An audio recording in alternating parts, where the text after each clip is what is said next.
Hi friends. जब कोई पड़ोसी दीवार गिराता है तो सिर्फ उसे ही खतरा नहीं होता है, जो बगल में पड़ोस रह रहे होते हैं उसे भी खतरा होता है। उसी प्रकार जब कोई पड़ोसी डॉलर को छोड़ करके डिजिटल मुद्रा को अपनाता है, और डिजिटल मुद्रा में वो भी क्रिप्टो करेंसी को, तब खतरा केवल आर्थिक नीति पर नहीं पड़ता है, कूटनीति पर भी आ जाती है। मित्रों, पाकिस्तान ने एक ऐसी कंपनी के साथ डील की है। वो कंपनी कौन है? WLFI। WLFI। तो इस कंपनी से डील किया है पाकिस्तान ने, और ये जो कंपनी है कौन है? अमेरिकी है।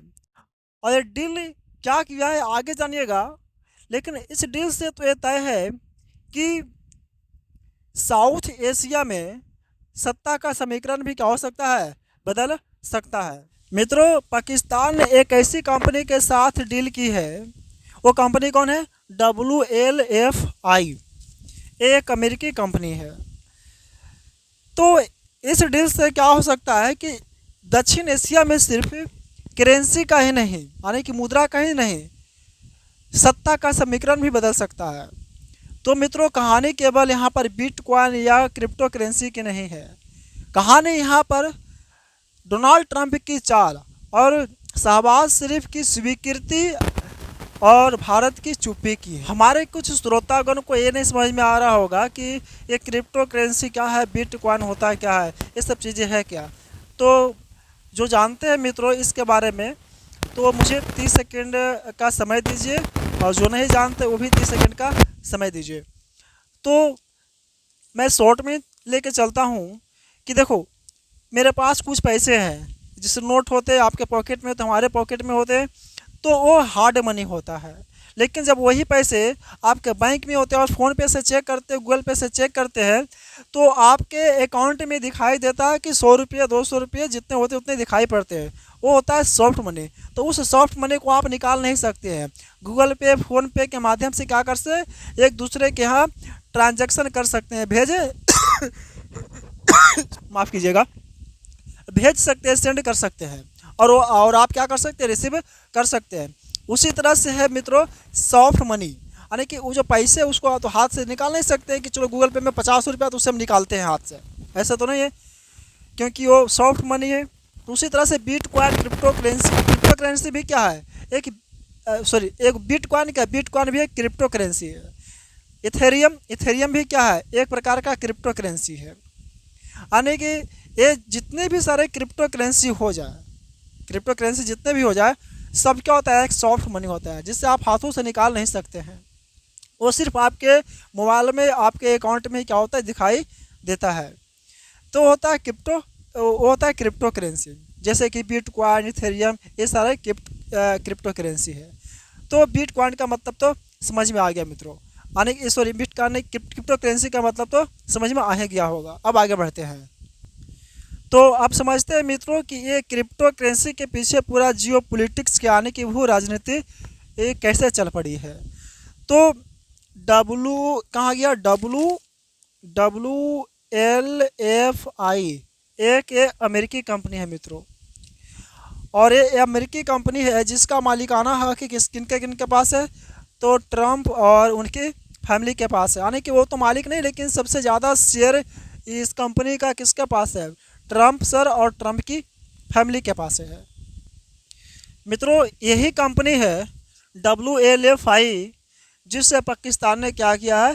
क्रिप्टो करेंसी के लिए एग्रीमेंट किया है। कहा कि चलो हमारे देश में क्रिप्टो करेंसी लगाओ और हम नेशनल लेवल पर चलाएंगे।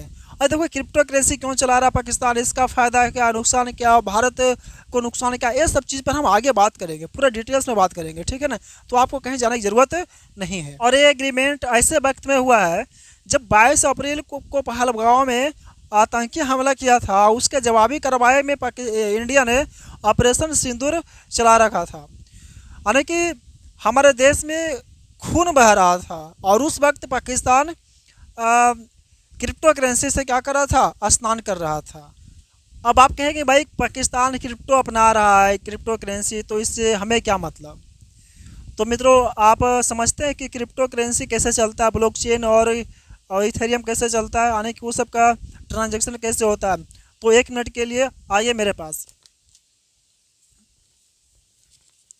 तो जैसे आप जैसे ऑर्डिनरी जैसे अभी आप ट्रांजैक्शन करते हैं फ़ोन पे, गूगल पे से, या तो किसी और प्लेटफॉर्म की सहायता से, उसकी मदद से, तब क्या करते हैं, मान लेते हैं कि यहाँ पर एक आप है और यहाँ पर एक आपकी दोस्त है। यहाँ पर आप है, यहाँ पर आपके दोस्त है, फ्रेंड है, मित्र है।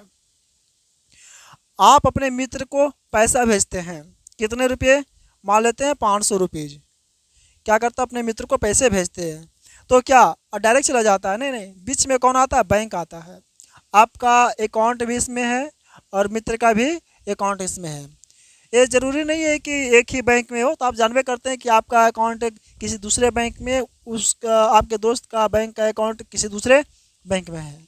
लेकिन हाँ, एक बात तो तय है कि उनका भी एक खाता खुला हुआ है बैंक में, आपका भी खाता खुला हुआ है किस में, बैंक में। यानी कि आप दोनों को ट्रांजैक्शन का जो यहाँ पर देखभाल कर रहा है, मैनेज कर रहा है ना, वो कौन कर रहा है, बैंक कर रहा है। यानी कि मेड बीच में कौन आ गया है, मध्य में एक बैंक आ गया है। तो अब देखा जाए मित्रों कि आप बैंक के पास पैसा भेजते हैं पहले, उसके बाद किसके पास जाता है, आपके दोस्त के पास जाता है। तो आप कहेंगे भाई, अरे भाई हम बैंक के पास थोड़ी भेजते हैं, सेकेंडर लगा जाता है, चला जाता है किसके पास, दोस्त के पास चला जाता है, सेकेंड भी नहीं लगता है। तो मित्रों, ऐसा सॉफ्टवेयर बनाया गया है कि आपको लगता है कि बैंक के पास नहीं जाता है, तो आपका डिटेल्स किसके पास है, देखिए बैंक के पास है, और इसका डिटेल्स किसके पास है, बैंक के पास है। तो सब जुड़ा हुआ है, ठीक है ना। यानी कि हमारा पैसा बैंक के पास जाता है, बैंक वाले दोस्त के पास भेज देते हैं। जब आप गूगल पे से पैसे भेजते हैं तो आपके पास गूगल पे में पैसा दिख रहा है, लेकिन एक्चुअली किस में रहता है, बैंक में ही तो पैसा होता है ना। अपने कहते हैं कि मेरे बैंक में इतने पैसे हैं, 100 रुपये, 500 रुपये, 400 है, इस तरह से कहते हैं। तो आपके अकाउंट में तो ऑलरेडी पैसे होते हैं बैंक में, और बैंक वाले भैया, बैंक वाले को क्या करते हैं, आप कमांड देते हैं कि पैसा भेजो, कहाँ, मेरे मेरे मित्र के पास पैसा भेजो, तो ये भेज देते हैं बैंक वाले भाई, सॉफ्टवेयर जो होते हैं, कहाँ, आपके दोस्त के पास। तो इसका मतलब ये है। और बैंक वाले को सब चीज़ पता है कि कौन हमको पैसा भेजने के लिए कहा है और कहाँ भेजने के लिए कहा है, सब चीज़ें पता है। तो सारी डिटेल्स क्या करते हैं, हम लोग मंगा लेते हैं, कुछ अगर गलत होता है तब। लेकिन अगर यही मित्रों, अगर हम बात कर दें, ये जो क्रिप्टो करेंसी जो चलता है और रन करता है, ब्लॉकचेन पे रन करता है।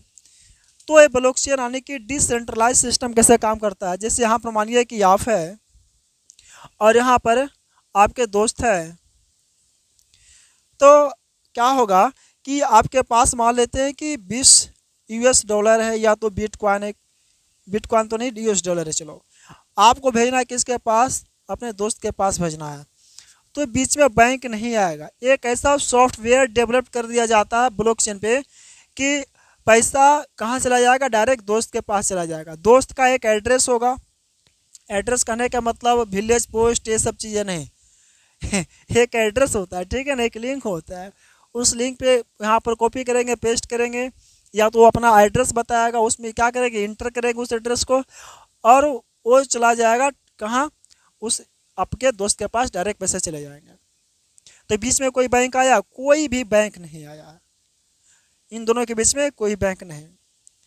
तो किसके पास पता चला कि पैसे हमारे पैसा कहाँ गया, तो आपको पता है कि हम पैसे कहाँ भेजे हैं, और आपके दोस्त को पता है कि पैसे कहाँ से आए हैं। क्यों, क्योंकि पैसे आप भेजे हैं, दोस्त को तो पता है ना भाई कि कौन दोस्त भेजा है।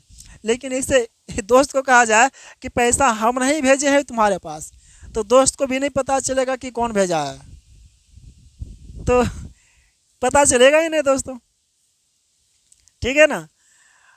अगर थोड़ा सा टेक्स्ट में जो एड्रेस होते हैं उसमें गलती हो जाए, तब अगर कहीं दूसरे के अकाउंट में चला जाए पैसे,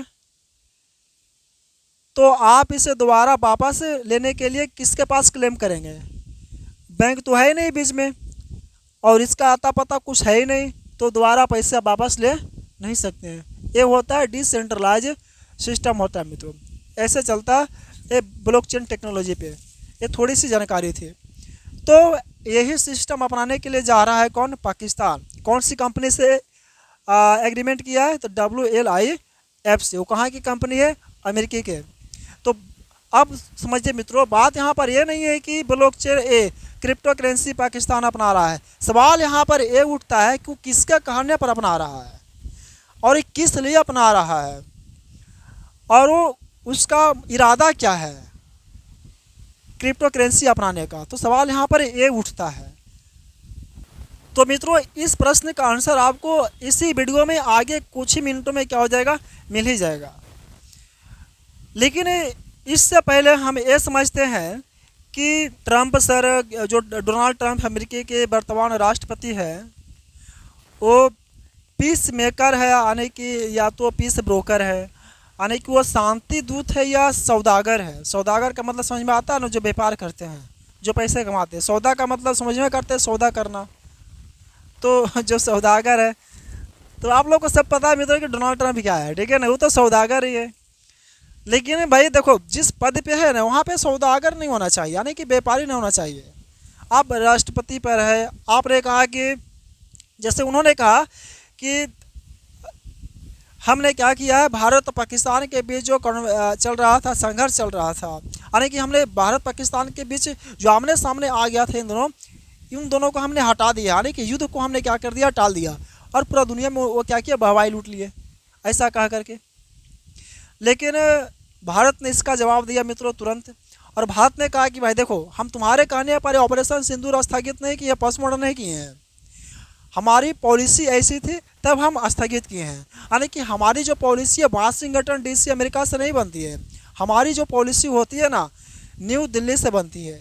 तो इसमें अमेरिकी राष्ट्रपति डोनाल्ड ट्रंप की कोई दखलंदाजी नहीं है, बल्कि भारत का ये अपना खुद का एक डिसीजन है। तो ऐसा कह करके भारत ने क्या किया, इसे स्पष्ट किया और पूरी तरह से अस्वीकार किया।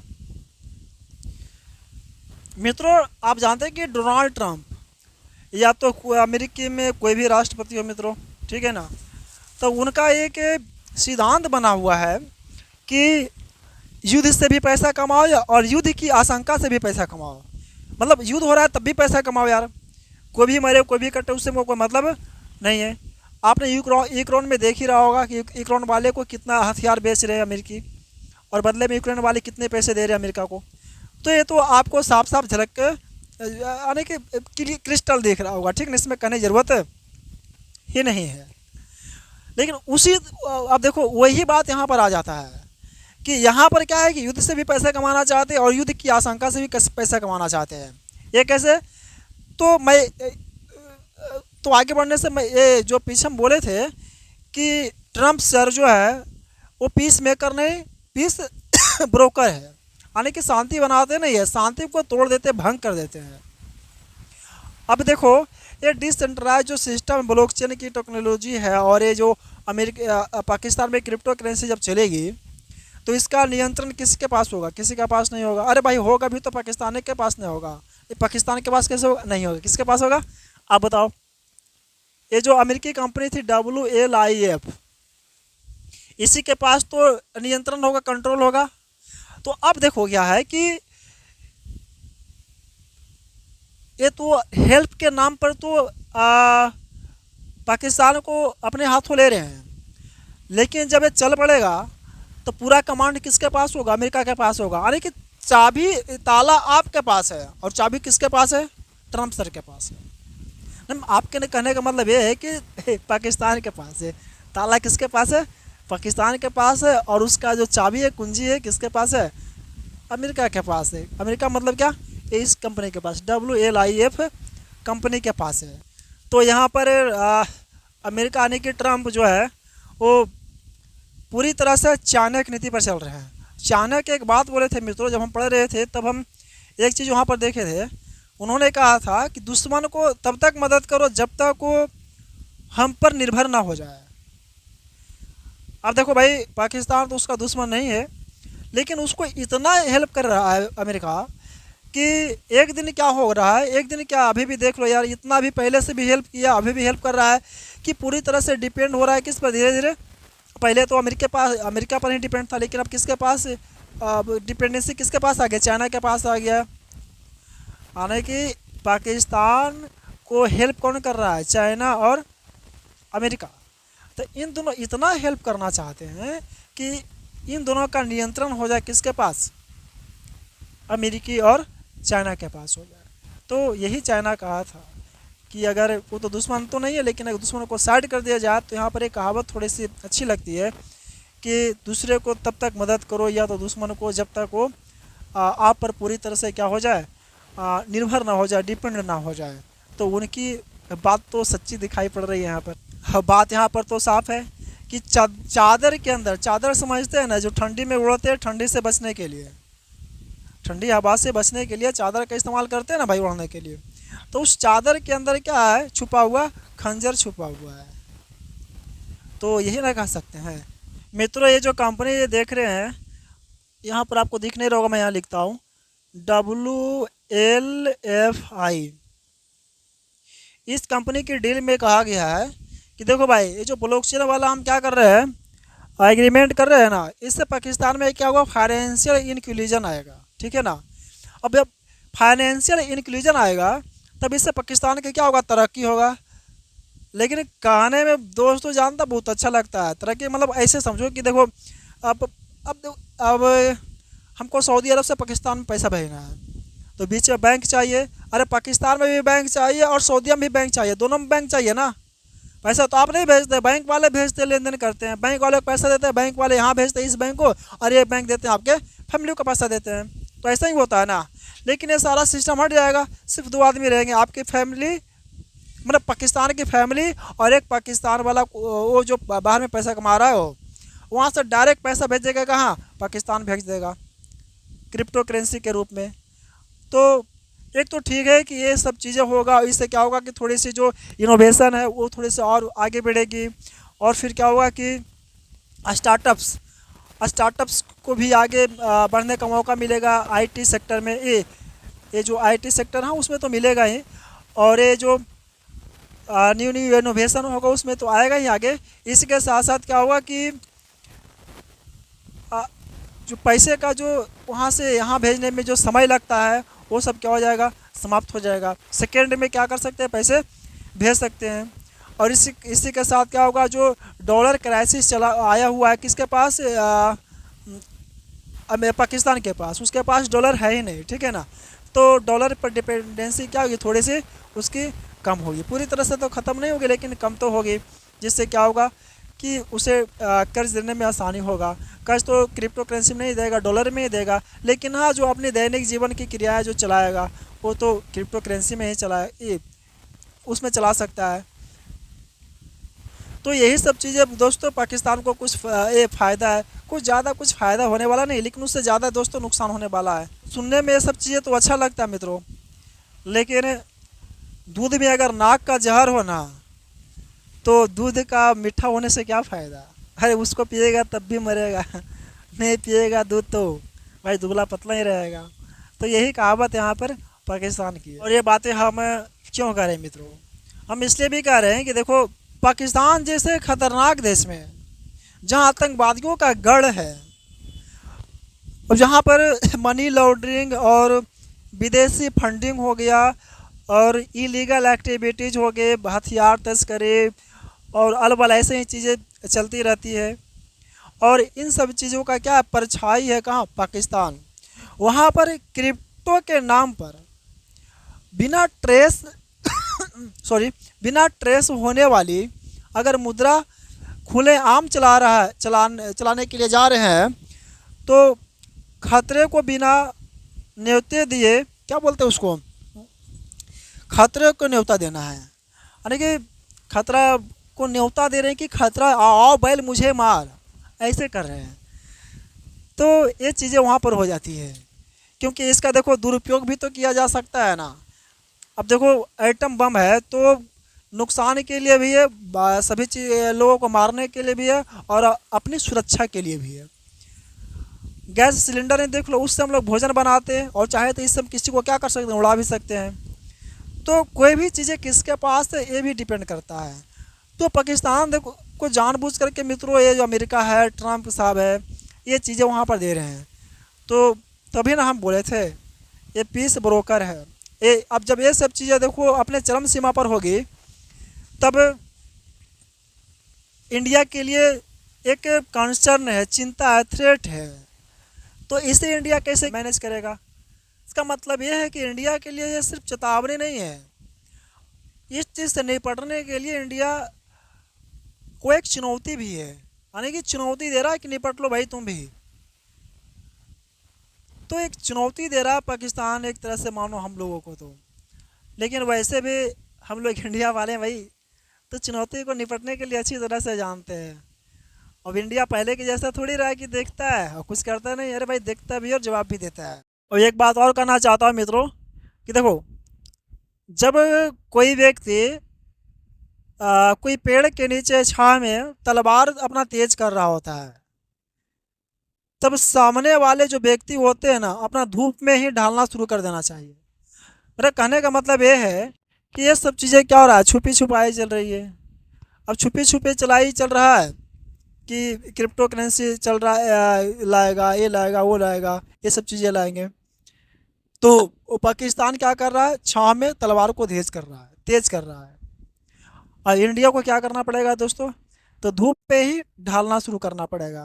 यानी कि इसके लिए उसे काउंटर करने के लिए अपना काम तेज़ी से बढ़ाना पड़ेगा। तो इंडिया को क्या क्या करना चाहिए मित्रों, आइए इस पर हम क्या करते हैं, थोड़ी सी डिस्कस कर लेते हैं। तो तो आइए मित्रों, कि अगर भारत डिजिटल रुपीज़ को क्या करती है, स्टार्ट करती है ना, वैसे तो पायलट प्रोजेक्ट पर काम चल ही रहा है। लेकिन अगर तेज़ी से करना होगा और आगे बहुत तेज़ी से नेशनल लेवल पर आ जाएगी या तो ग्लोबल लेवल पर, तो इसका क्या क्या फ़ायदा होंगे, इस बात को हम लोग समझते हैं। तो डिजिटल रुपीज़ को अगर हम लाते हैं मित्रों, तो इंटरनेशनल लेवल पे क्या होगा, इसका पेमेंट में बढ़ोतरी मिलेगी। यानी कि हमारे इंडियंस भी तो विदेशों विदेशों विदेशों में रहते हैं, तो वहाँ से पैसे कमाते हैं और उन्हें भेजने में क्या होता है, बड़ा दिक्कत होता है। और क्या होता है कि भेजना महंगा थोड़ा पड़ जाता है, क्योंकि उधर वाले को भी पैसा देना पड़ता है। जिससे मान लेते हैं कि अमेरिका से आपको पैसा भेज रहे हैं, तो अमेरिका में जो बैंक पैसा भेजती है इंडिया, वो भी पैसे लेती है। और जो इंडिया में जो पैसे भेजती है किसे, हमें देगी। तो उस वो बैंक वाले भी क्या करते हैं, कुछ चार्ज पैसे चार्ज के रूप में लेते हैं। तो ये जो सिस्टम है ये क्या हो जाएगा, समाप्त हो जाएगा। और एक छोटा सा जो रकम होता है, छोटा सा मतलब ये बहुत कम, 100 से भी कम रुपये में क्या हो गया कि वो नेटवर्क चार्ज लगता है डिसेंट्रलाइज सिस्टम में। उससे क्या होगा कि डायरेक्ट 1 सेकंड में पैसे क्या हो जाएंगे, आपके अकाउंट में आ जाते हैं। और इसमें क्या होता है कि देखो, वहाँ से यहाँ पैसे भेजते हैं या ट्रांजैक्शन करते हैं, बहुत बड़े लेवल पे करते हैं, आप व्यापार करते हैं, बिजनेस करते हैं, तो स्विफ्ट कोड की ज़रूरत पड़ता है और अन्य भी चीज़ें की ज़रूरत पड़ता है। तो उन सब की मारा मारी तो होगा ही नहीं मित्रों। तो अरे बैंक ही नहीं तो आईएफएस, जैसे हम लोग का आईएफएससी कोड होता है ना, उसी तरह से स्विफ्ट कोड होता है। तो उन सबका कोई ज़रूरत ही नहीं है, डिसेंट्रलाइज ला देते हैं। इस तरह से क्या होगा कि इंटरनेशनल लेवल पे हमारा जो पेमेंट क्या होगा, उसका ट्रांजेक्शन में बढ़ोतरी होगा। और इसी के साथ क्या होगा कि डॉलर पे डिपेंडेंसी क्या होगी, हमारी कम होगी। तो क्योंकि डॉलर तो पैसा थोड़े यहाँ भाई, यहाँ तो क्रिप्टो करेंसी में पैसा आएगा। यहाँ से हम क्या करेंगे, डायरेक्ट रुपये में एक्सचेंज करवा सकते हैं। या तो रुपये में एक्सचेंज क्यों करवाएंगे, डायरेक्ट डिजिटल रुपये है ना, इंडियन रुपीज़ है, तो चेंज क्यों करवाना, करवाना ही नहीं है भाई। अब देख लो आगे, और करवाएगा भी तो जहाँ से पैसा भेजेगा तो वहाँ पर सिर्फ एक बार थोड़ा सा पैसा ले जाएगा। अब देखो, क्रॉस बॉर्डर पेमेंट इसी में हमने डिस्कस कर लिया। तो क्रॉस बॉर्डर पेमेंट आने की, वही जो इंडिया के बाहर रहते हैं, बॉर्डर के पार रहते हैं, तो पेमेंट में क्या होगा, बढ़ोतरी होगी। उसी का सेकंड देखो क्या मिलेगा कि अगर डिजिटल रुपीज़ होगा ना, तो इसका इस पर कंट्रोल कौन रखेगा, आरबीआई रखती है, यानी कि रिजर्व बैंक ऑफ इंडिया। तो इस पर इसका नियंत्रण होगा किसका, आरबीआई पर होगा। तब देखो, जब कोई टेररिस्ट अगर पेमेंट करती है, तो उस पर हम क्या कर सकते हैं, सर्विलांस भी लगा सकते हैं। और इसलिए लगा सकते हैं क्योंकि इससे हम आरबीआई यानी कि कंट्रोल करते हैं। इसका मतलब ये है कि इसे रेगुलेट करने वाला कौन है, गवर्नमेंट है, यानी कि सरकार है।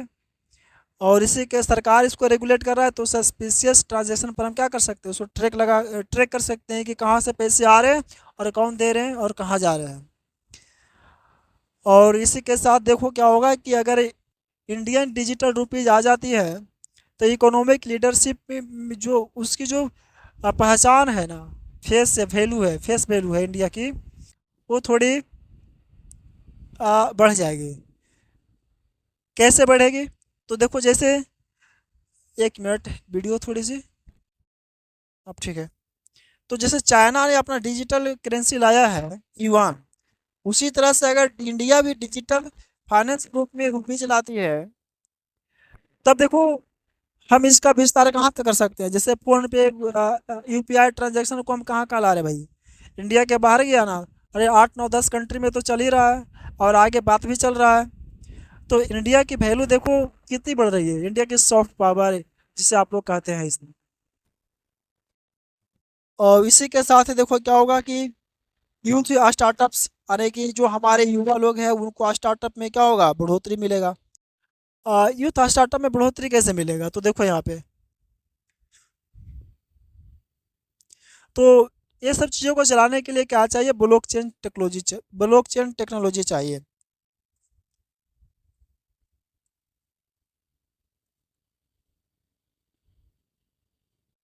ब्लॉकचेन टेक्नोलॉजी, तो ब्लॉकचेन टेक्नोलॉजी कौन बनाएगा, हमारे स्टार्टअप्स वाले बनाएंगे, युवा लोग बनाएंगे। और इसी के साथ साथ इस पर और काम होगा तो इस पर इनोवेशन भी होगा। इस प्रकार से यूथ और स्टार्टअप्स, इन दोनों को फ़ायदे इसमें होने वाले हैं। और जब मित्रों अगर रुपीज़ को हम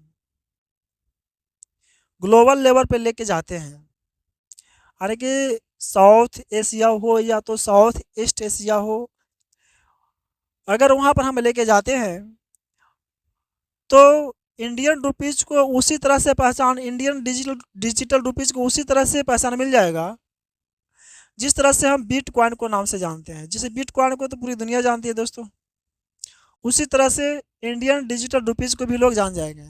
और सिर्फ जो हमने कहा है कि साउथ एशिया और साउथ ईस्ट एशिया, सिर्फ यहाँ तक सीमित नहीं, पूरा दुनिया में पहुँचाना चाहिए। तो इस तरह के फ़ायदे मित्रों, और भी बहुत सारी चीज़ें हैं।